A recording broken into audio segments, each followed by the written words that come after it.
What's up guys, this is Ray, and today we'll be talking about the 2014 Japanese movie Parasyte, Part 1, directed by Yamazaki Takashi and starring Sometani, Shota, Fukatsu Eri, and Abe Sadao. Before we dive into this review, if you guys are new to Eiga-Man Ray, I upload reviews and discussions of Japanese movies every chance that I get, so if you're new to the channel and you dig the content, you can help support this channel by checking out other videos that I've uploaded and also by subscribing. So let's talk about the movie, Parasyte, Part 1. Keep in mind this is a review of the first movie of the duology. I'll review Parasyte Part 2 at a later date.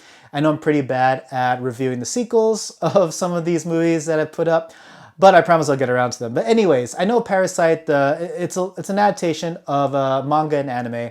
I know the manga's pretty old school. It's been around, what, the 90s, I think? I remember seeing it around. I've never actually seen the anime or read the manga. That being said, when I first saw this movie in the theaters, it was a great chance for me to dive into this world, to dive into the hype. Please also keep in mind, this is a review of a Japanese movie and not the Korean movie Parasyte directed by Bong Joon-ho. So the story of Parasyte, if I were to put a genre to this movie, to this story, I would put it along the lines of horror, especially body horror, even body snatcher horror. It reminds me a lot of those old school body snatcher types of stories. So it's about these parasites, if you will, these kind of alien things that they come, they look for human hosts, and they eat the brains and they take over the bodies of these hosts. And so we have our main character, Shinichi, who's played by Sometani Shota.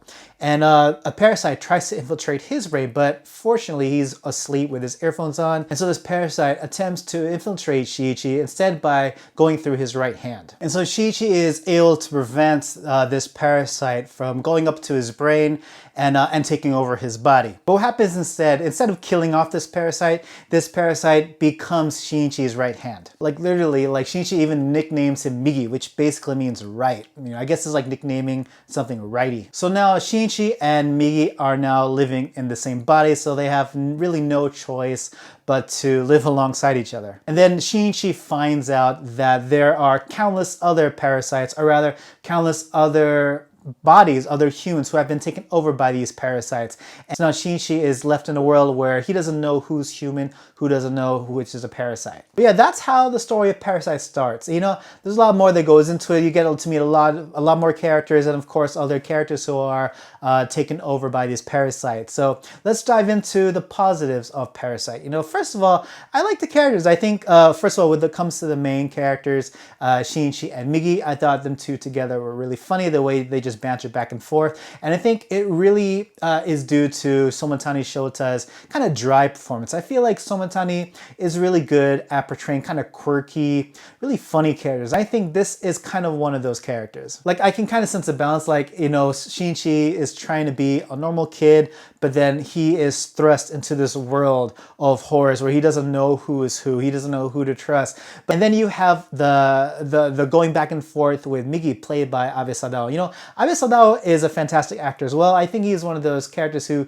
you don't expect a normal performance from him either, and I think them two together were perfectly cast, at least for the context of this movie. Now, I'm not sure if they embody what manga and anime fans would wish for in these characters, but for me, just within the context of this live action, I thought it was fine. Another interesting character I thought was played by Fukatsu Eri. Now, I also like Fukatsu Eri as an actress, and she plays a teacher at Shinichi's school who was taken over by a parasite.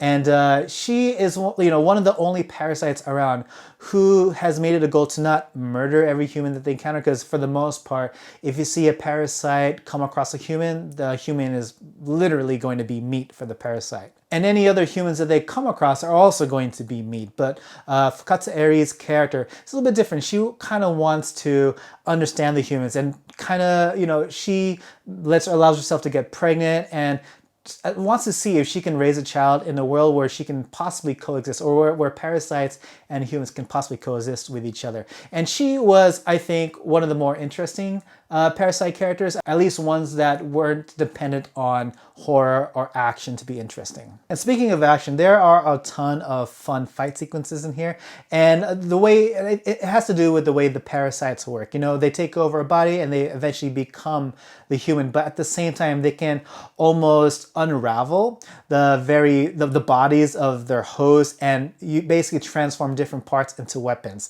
So some of the fun sequences from the very start involve a host's head opening up, almost like like this into different shapes depending on the parasite, and you see the eyes in the middle, but you also see different tentacles that kind of act like weapons or even teeth, and it's very fun, very unique. And with Migi, with Shinichi and Migi, although Migi stays on Shinichi's right hand, he can transform parts of his body into weapons as well, particularly blades. And so Migi and Shinichi have this kind of symbiotic relationship in which Migi, I think he can kind of control Shinichi's body, make him do all these cool stunts, if you will. But anyways, all the action sequences are a lot of fun because you get a lot of like kind of alien remixed sword fighting, if you will. You get some flips and stuff like that, but I really enjoy the action in this movie. And there is a considerable amount of blood and gore, although I'm pretty sure, just with the context of this movie, that it was probably a lot darker and probably a lot more gruesome in the source material.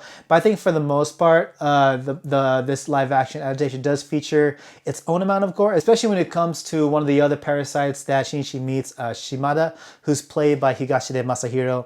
And he goes rampant in this place, and he just leaves bodies left and right, and it's a bloody mess. Something I like about the action and the violence in the story is that it doesn't rely on it too much. Like, it's there, and it's there in healthy doses. I feel like some movies, when they feature these similar types of violence, when it comes to chopping limbs off, eating humans and whatnot, they go ham with it. But they're pretty moderate with this movie. Like, it's there, but it's not to the point where it'll make you feel queasy in the stomach. I think this movie offers a pretty decent balance of action sequences, violence, and also drama. Part of the character journey of Shinichi is his relationship with his mom.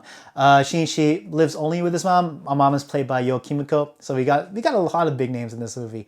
But anyways, part of his emotional core of his story is his relationship. And so because of the world that Shinichi and his friends are thrust into, that relationship is in peril also. But when it comes to the negatives of Parasyte, it's that thing when it comes to manga adaptations, is that it tries to squeeze a lot of information into a 2-hour movie. I can feel how a lot of story arcs are either skipped through or just rushed through. There are a lot of characters that don't really get that much development. They get maybe a mention, they get, some introduction, something to do, but then, one character specifically in mind is Shimada, who I mentioned earlier. I think he's meant to be built up to be Shinichi's ultimate rival in this story.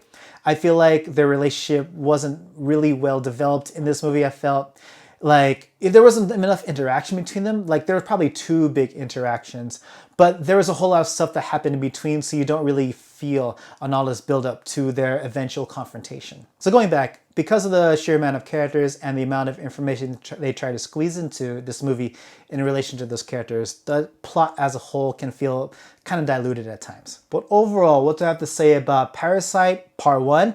I honestly liked it. Rushed storylines aside, when it comes to being a body snatcher kind of horror story where you don't know who to trust, I think it works. It's very atmospheric. And when it comes to the interactions between Shinichi and the more important supporting characters, everything works, especially when it comes to his relationship between he and Migi. Some of their going back and forth are just fun. Some of them are awkward, but I think it adds more to the quirkiness of the main character. And like I said earlier, the action sequences are a lot of fun. And even the CG is not bad. A lot of times when it comes to Japanese movies, CG isn't always a strong point, but I feel like they did a decent job when it came to the CG here, especially when it came to the effects of showing a parasite unraveling the head of its host.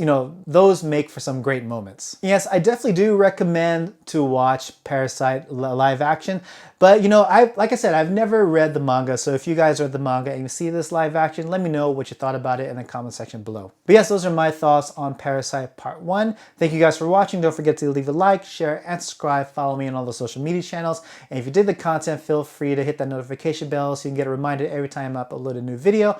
And also check out my Patreon page, which you can find in the description area below.